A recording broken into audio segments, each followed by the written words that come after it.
brilliant ideas, powered by Hyundai Motor. Some of the art you're about to see contains subject matter some viewers may find offensive.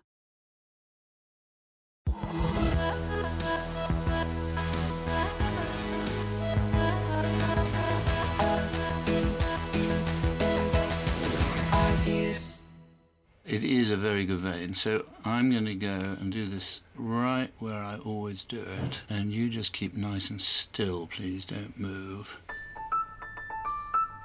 I like things that make you think and feel, and people quite like art that doesn't make you feel anything. If you want to be really successful, just do paintings that make you feel nothing and that can fit in rich people's apartments, and then you'll do really well.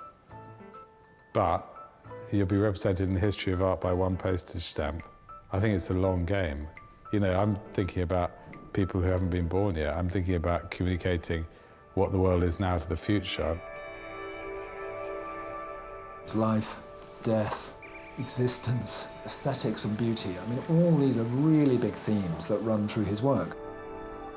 He's always there interrogating, how can I make this better? How can I make this bigger? How can I make this shinier? How can I make this more gold or the most gold? It demands a response, but it needs thought back, and that, of course, is what Marc expects. Marc Quinn is a British-based artist best known for his sculptures of disabled people, golden supermodels, and heads made from several pints of his own blood. His work explores the relationship between the human body and perceptions of beauty, and conveys an obsession with the body's mutability. The main rule is don't have any rules.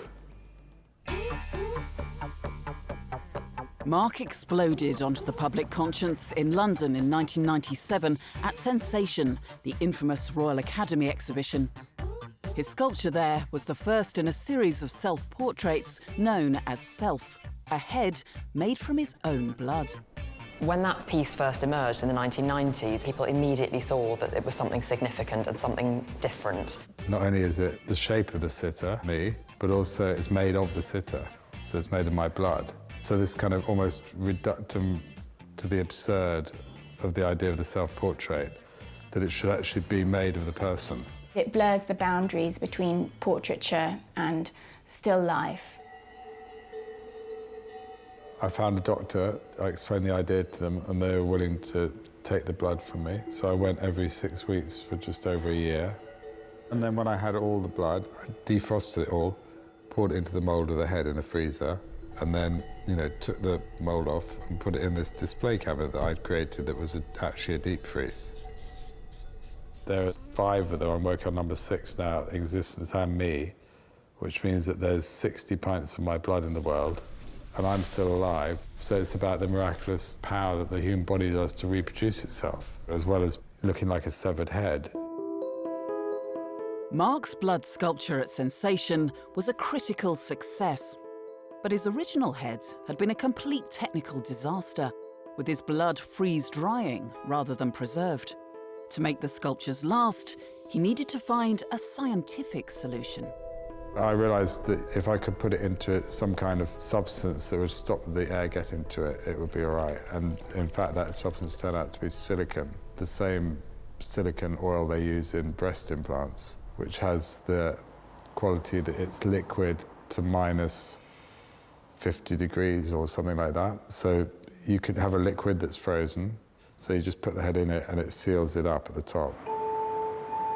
Marc's exploration of art and science intrigued London's National Portrait Gallery, who commissioned an unusual portrait of eminent scientist Sir John Sulston in 2001.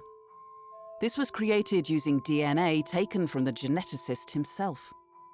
A few years later, the gallery acquired Marc Quinn's latest bloodhead as a legacy for the British public. For the National Portrait Gallery, acquiring Self in its 2006 version was very important. I mean, here was a work, it seemed to me, of real significance in terms of self-portraiture and in terms of Marc Quinn's work. It's on show in public all the time in London, and it's a fantastic context to have it, in a way, its natural home in a museum of portraiture. He will start with one idea and sort of exhaust that through his exploration, and then that will lead off on a tangent somewhere quite different. Having frozen the head, I thought, well, what else could you put in the silicone? So I just put a flower with a little weight on it and put it into a jar of silicone and put it in the freezer, and it instantly dies, but it becomes immortal. In a lot of his work, it's quite interesting because he sort of plays God and alters the natural process, artificially preserving these plants to look as though they're in the freshness of their first bloom. And if you were to turn off the electricity, they would just be black, burnt, dead objects. From individual flowers suspended in silicone, Marc then used this seemingly plain room to create a whole walk-through experience for his show in Milan.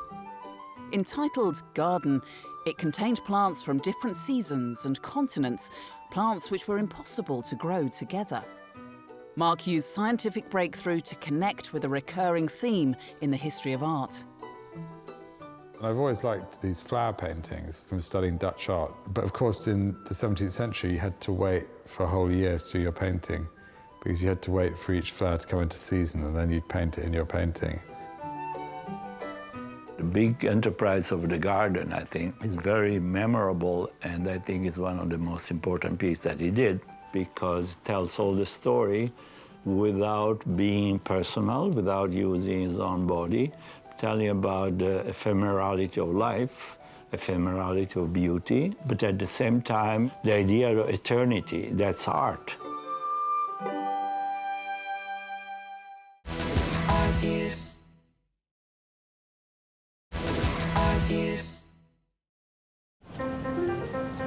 London-based artist Marc Quinn came to the world's attention with his striking and progressive work.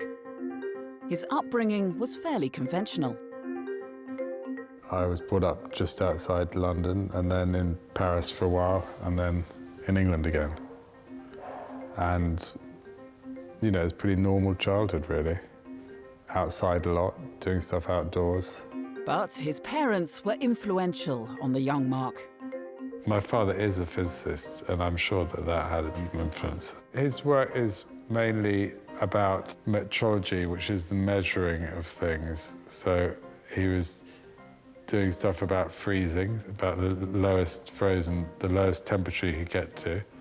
But also, I remember going to some church in the south of France, which had all these skulls racked up, and the way that was as important as going to an art gallery. So it's about being moved by objects and images, I think.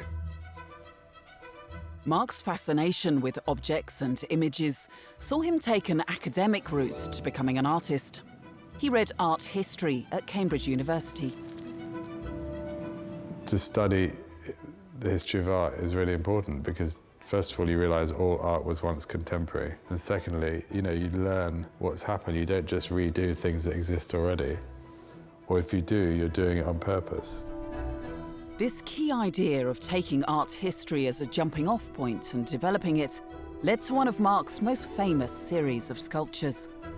I was in the British Museum and saw people looking at the fragmented statues and sort of oohing and ahhing and saying, oh, they're the most beautiful sculpture in the world. But if someone whose real body was like that came into this room, probably those same people would, first of all, not really know how to react, not really know how to speak to the person, would be completely thrown by it. And I thought, that's really strange that you can accept something in art and not in life. And then I just had a very simple idea. I know, I'll find someone who is like that, and I'll make a marble sculpture of them and see what happens. And so I met this guy called Peter Hull. He won a gold medal in the Paralympics, but he has no arms and legs. So Peter was amazing because he took a risk and said he would do it. I said, hell yeah. You know, I like getting myself in front of the camera and showing off a little bit. He got me into a pose, you know, I just want just to sit there. So I think if I remember rightly, I sort of upright, one arm slightly forwards, one arm slightly back. And he did ask, you know, would I go the full Monty? And I'm quite hairy, so I thought I'd rather not. So, you know, they added the bits afterwards. It was like, this is a sculpture using the material of celebration and of, almost civic celebration, but it's of someone who is definitely not celebrated in our current society. It gives me a chill up my spine to think, there's a full-size, white marble statue of me. I know what I look like. I've seen myself, in the mirror, and I've seen myself on the poolside, in swimming trunks. So I know what I look like. But to actually see myself in that form, it was almost godlike. And it does make me think, maybe in thousands of years to come, it might be unearthed by someone, and they might think, a Greek god or something like that. Marc made 10 more of these classical representations, known as the complete marbles. His most famous was undoubtedly his sculpture of the pregnant artist Alison Lapper, which he recreated in London's Trafalgar Square for its 4th Plinth programme, one of the most talked about contemporary art prizes in the UK. Traditionally, the plinths herald statues of military leaders. Now, world-class artists are invited to make astonishing new works for the 4th empty plinth. So here was this extraordinary, monumental idea of Alison in this pregnant form being made into a huge marble sculpture. It was an amazing idea, and I think as soon as we saw it on the commission, we thought we have to try and do this. I thought, what is there already? And it seemed to be all about dead guys who conquered the world. She's female, she's alive, and also because she's pregnant, it's a monument to the future. She's here in a different way because she's conquered, the circumstances of her birth to become an artist, to become a well-known spokesman figure for disabled people, and to be rather an amazing woman. The Paralympics asked me to have the Alison Lapper sculpture in the opening ceremony, but it's a 3.5-metre piece of marble. It doesn't move very quickly, and it's too small to put in a stadium. So then I came up with the idea of making it as an inflatable. But the moment I saw it in the stadium, I realised that it was really an extraordinary object, because it was this colossal image that was vulnerable, that was breathing. It was supported by air, that was made from sewn parts. It seems so much more human than a marble version of it. Alison Lapper, pregnant, also made it onto the Venice Biennale stage, to some controversy. The Venetians were more or less in uproar that he could dare change the Venice landscape, that he could put in this gargantuan, inflatable woman missing arms, pregnant. It was such a provocative image. This absolute kind of meteor that landed on Venice, and you couldn't ignore it. There was something about seeing the way that every single person in Venice during the Venice Biennale opening responded to it.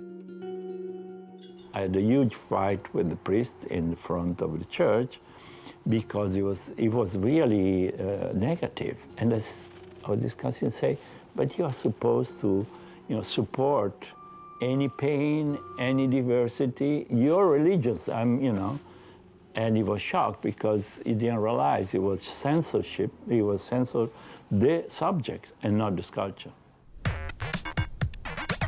In stark contrast to the complete marbles, focusing on imperfect bodies, Marc provoked further debate with his unusual sculptures of a perfect fashion icon, the supermodel Kate Moss.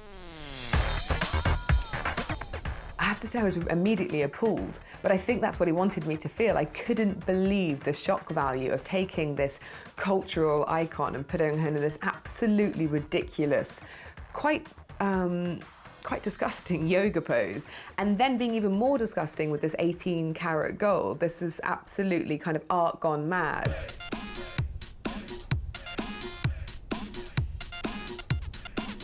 They're about the image that we've conjured up of an ideal person that even the person themselves doesn't live up to, let alone us. Someone tries to measure themselves up against that and they can't, and then they feel shit about themselves. To push it to an extreme, what's the other thing that people kind of wreck their lives trying to aspire to? And that's kind of like riches and perfection and all that. And so in a way, gold seemed to epitomise that to me.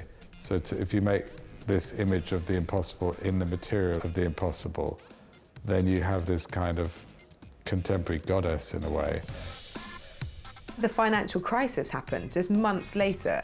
It spoke so beautifully of that pretty disgusting moment we were living in when the banks were doing whatever they wanted and we were bling, we were 18-karat gold. It's just this absolutely brilliant mirror.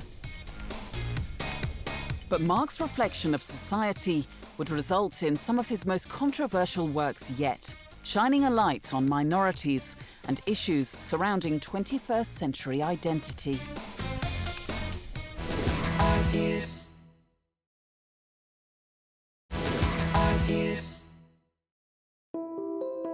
Marc Quinn is one of the preeminent artists to have emerged from Britain in the last 30 years.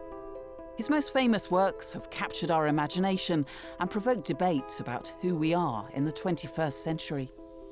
His most recent work has explored the idea of identity even further, from his fingerprint paintings and iris series, which touch on issues of state control, to his figurative works of self-imposed outsiders. I never invent things. There's enough amazing people and things in the real world without having to invent anything. On the internet, you put in extreme body modification or scarification or plastic surgery into Google and you get thousands of images of people. 2 weeks later, you open the door and the person's actually there. Marc recruited a number of individuals to model for his series on extreme body modification. Laurence is wearing Timberland boots. She's kind of, an urban person, and yet she's also had keloid scarring on her back to connect with her African heritage. So she's kind of, in a way, a kind of globalized person. What I was really interested in is people who'd radically decided to change their bodies. It's like a spiritual journey, really, and that they're artists and they're using their own bodies as their medium. This is Zombie Boy, and all his real tattoos, and they're engraved into the model, and then, in this case, cast in bronze. So you have this kind of effect that's a bit like a suit of armor.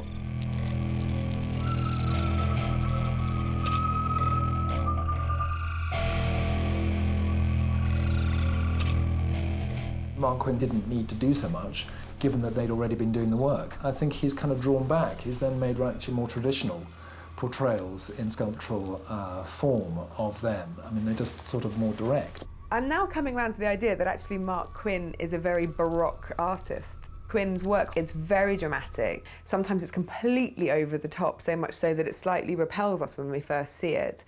But it's seductive, and you remember it, and it has a physical relationship with you. You don't see one of his works and just walk past it. It's not minimalism.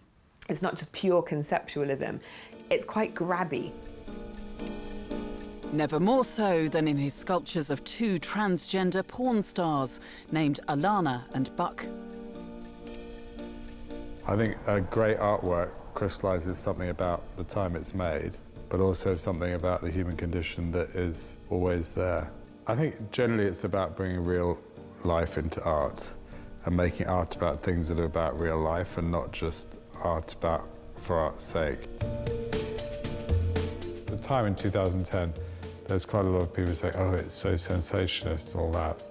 And of course now, transgender is mainstream and everyone accepts it. If people find it shocking, you just turn on the news and anything you watch on TV is much more shocking than any artwork.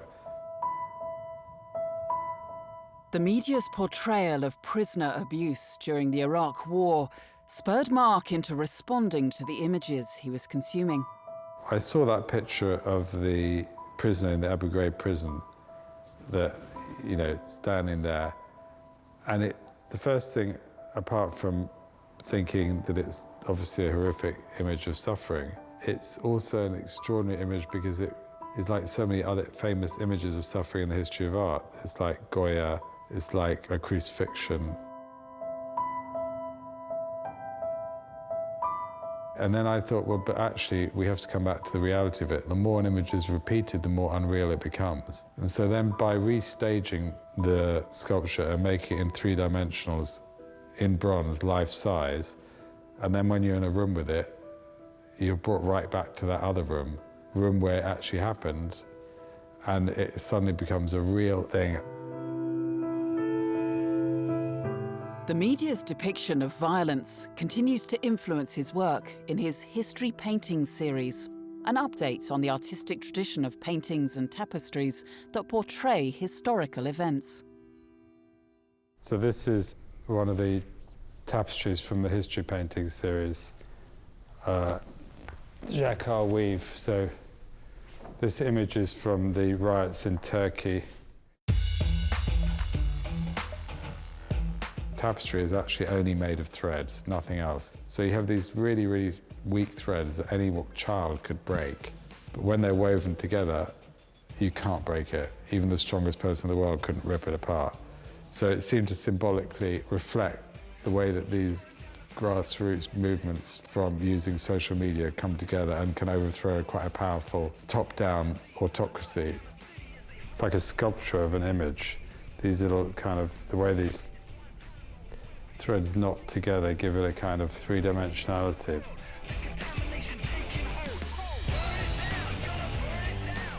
And I also like the idea that you can kind of, it's nomadic, you can roll it up, put it under your arm and walk off with it. So it's a kind of mobile painting or sculpture.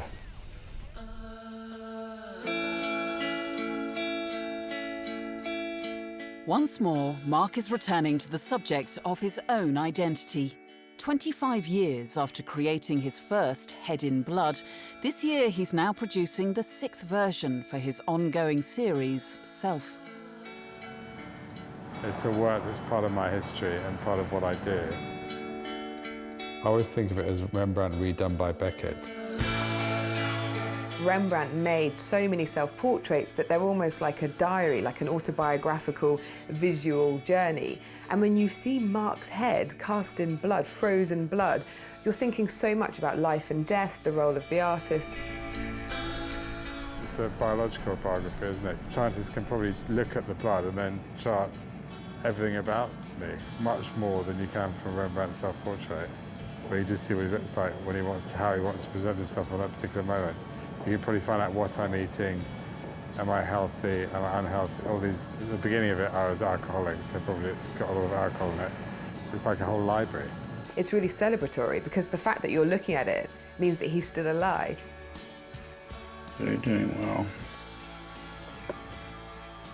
Marc is just a regular guy. He's just, he has, this different perception of the world and a great way of expressing it. Marc Quinn is one of the most determined, thoughtful, intellectual, and in some ways, perhaps I would say, not quite bloody-minded, because that's not quite the right term, but certainly with a kind of clarity of what he wants to achieve. In art historical terms, I think Marc Quinn will always be remembered. He changed art history. I think a great artwork crystallises something about the time it's made, but also something about the human condition that is always there. Life's short and art is long, and I just need to get this stuff out of me.